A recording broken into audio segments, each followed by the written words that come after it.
Page 31, Act 1, Scene 5. Picture Lady Macbeth reading a letter from her husband Macbeth.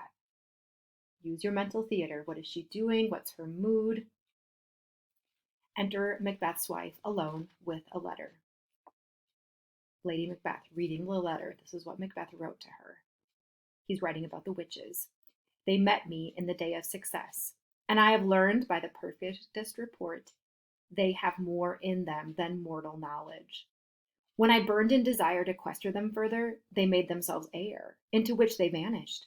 Whilst I stood wrapped in the wonder of it, came missives from the king, right, news from the king, who all hailed me Thane of Cawdor, by which title before these weird sisters saluted me and referred me to the coming on of time with Hail King that shalt be.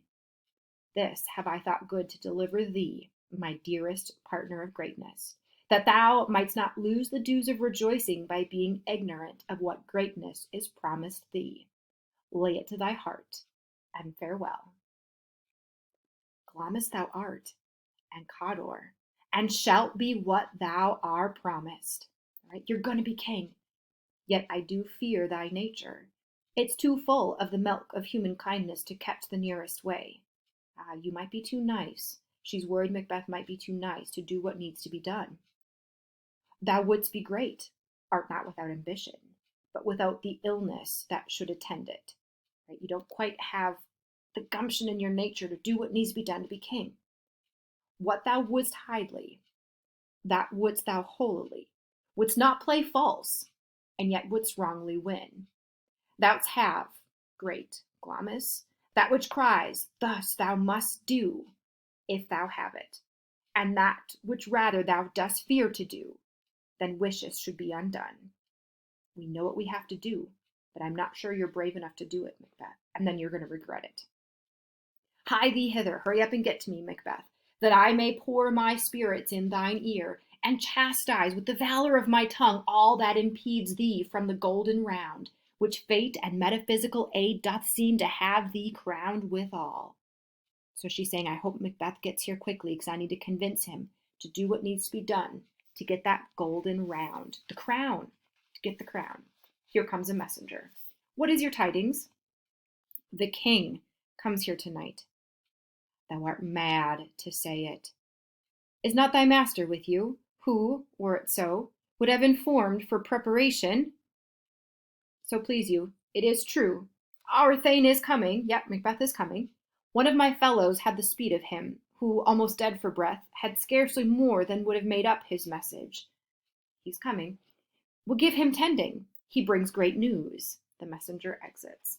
He brings great news that the king is going to be here tonight. Lady Macbeth, she's making plans already, and here the plans are. The raven himself is hoarse, that croaks the fatal entrance of Duncan under my battle nets. Come, you spirits that tend on mortal thoughts, unsex me here, and fill me from the crown to the toe top full of direst cruelty. Unsex me, like take away all of my womanishness, all of that feminine quality to care and nurture, take that away and fill me up with cruelty. Make thick my blood. Stop up the access and passage to remorse, that no compunctious visitings of nature shake my fell purpose, nor keep peace between the effect and it.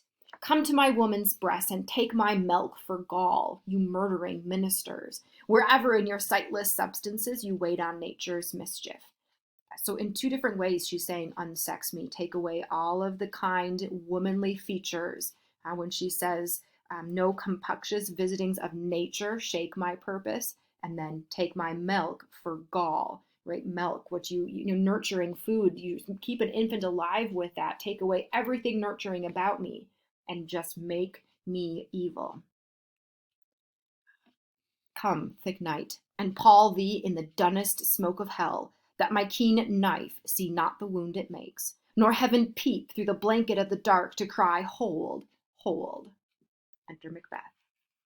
Great Glamis, worthy Cawdor, greater than both by the all hail hereafter. I'll be calling you king soon, my honey. The letters have transported me beyond this ignorant present, and I feel now the future in the instant. My dearest love, Duncan comes here tonight. And when goes hence, whence he leaving?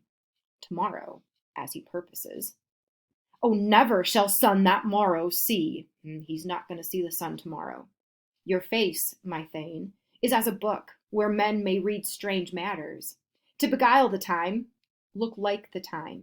Bear welcome in your eye, your hand, your tongue. Look like the innocent flower, but be the serpent under it. He that's coming must be provided for, and you shall put this night's great business into my dispatch, which shall to all our nights and days to come give solely sovereign sway and masterdom. Right, so she's saying, look jovial, act like it's a party tonight, bear welcome in your eye, look like the innocent flower, but we're going to be the serpent underneath. We're going to take care of things tonight, and you just leave it to me, Macbeth. But look how Macbeth responds. He's not so sure. He's hesitant. He says, we will speak further. Let's talk about this later. Only look up clear. To alter favor ever is to fear. Leave all the rest to me. They exit. Mental theater. I like to think, how is Lady Macbeth acting? How is she dressed? Most directors dress her extremely seductively here, like she's using all of her womanly power to convince Macbeth to kill this king, which is ironic because just previously she's saying, unsex me here. They exit. Scene 6. Hautboys, those are like loud instruments and torches. Enter King Duncan, Malcolm, Donalbain, Banquo, Lennox, Macduff, Ross, Angus, and attendants. Duncan is coming into Macbeth's castle, and ironically he says, this castle hath a pleasant seat. Looks so nice here. It's in such a nice area. The air nimbly and sweetly recommends itself unto our gentle senses. What a nice castle. Yeah, they're plotting your death though, honey.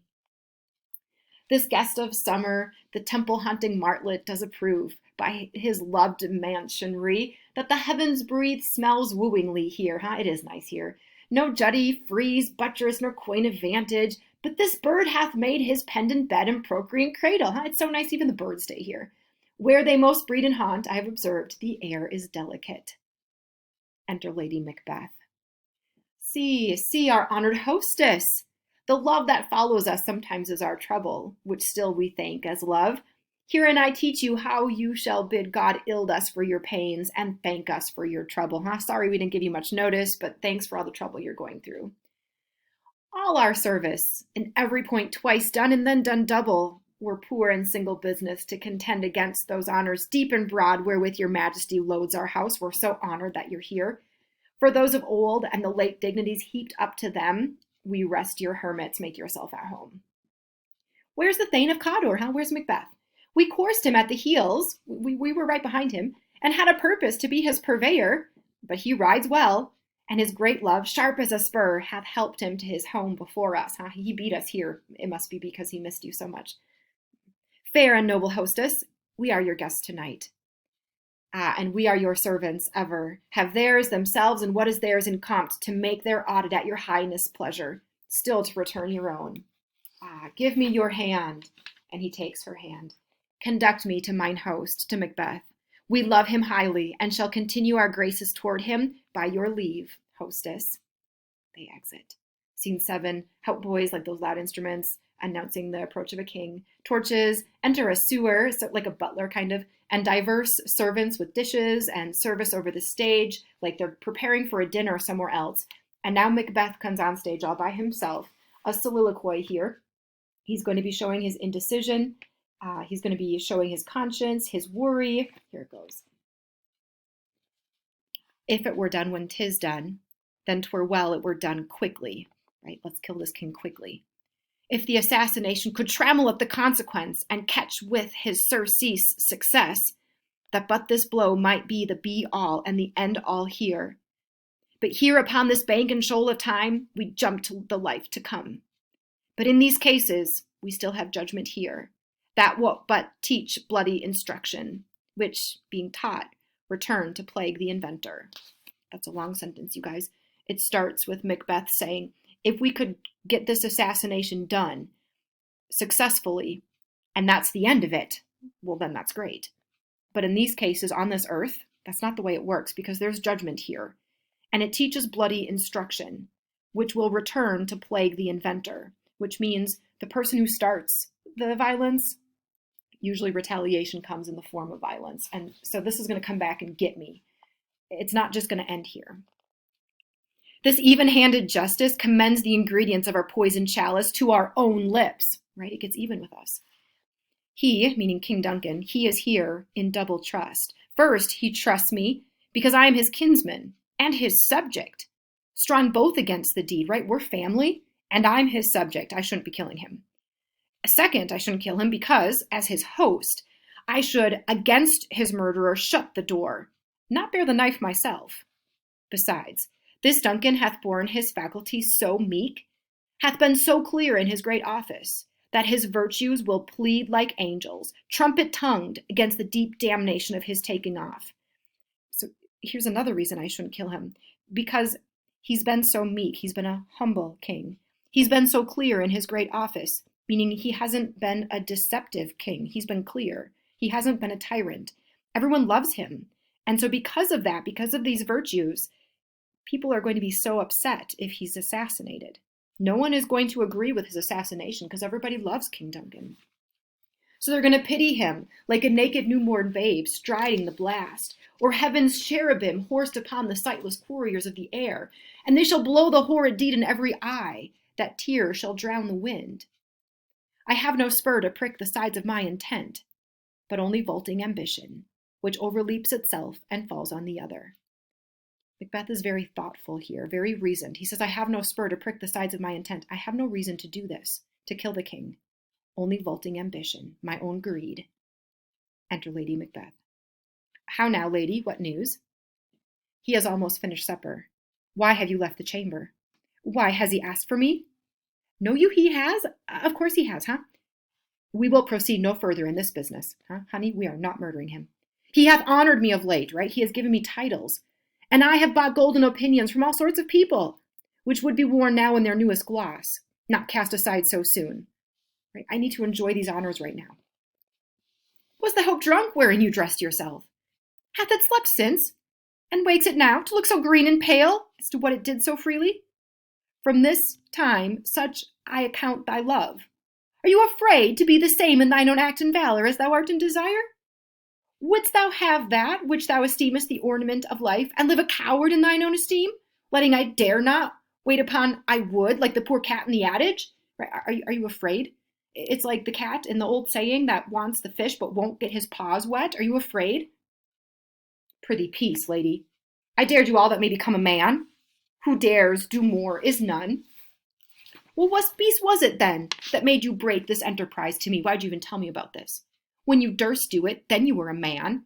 And to be more than what you were, you would be so much more the man. Nor time nor place did then adhere, and yet you would make both. They have made themselves, and that their fitness now does unmake you. Huh? You're behaving like a woman. I have given suck, and I know how tender it is to love the baby that milks me, but I would, while it was smiling in my face, I would have plucked my nipple from his boneless gums and dashed the brains out, had I so sworn as you have done to this. What? She'd kill her baby? If she had said she was going to? Wow. Macbeth. But honey, if we should fail. We fail? But screw your courage to the sticking place, and we'll not fail. Man up, right? Even that word screw, it's like a sexual word. Man up. Get some courage, and we'll not fail. When Duncan is asleep, whereto the rather shall his day's hard journey soundly invite him, his two chamberlains will I with wine and wassail, so convinced that memory, the warder of the brain, shall be a fume, and the receipt of reason a limbeck only. Now, here's the plan, right? I'm going to get the guards drunk. I'm going to flirt with them. They won't remember what's going on. When in a swinish sleep these guards, their drenched natures lie as in death, what cannot you and I perform upon the unguarded Duncan? What not put upon his spongy officers, who shall bear the guilt of our great quell? We'll make it look like those guards did it. Bring forth men, children only, for thy undaunted mettle should compose nothing but males. Will it not be received, when we have marked with blood those sleepy two of his own chamber, and used their very daggers, that they had done it? Who dare receive it other, as we shall make our griefs and clamor roar upon his death?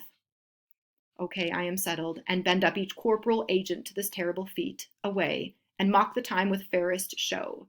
False face must hide what the false heart doth know. There's that idea again, fair is foul. Put on a good face and hide our intentions.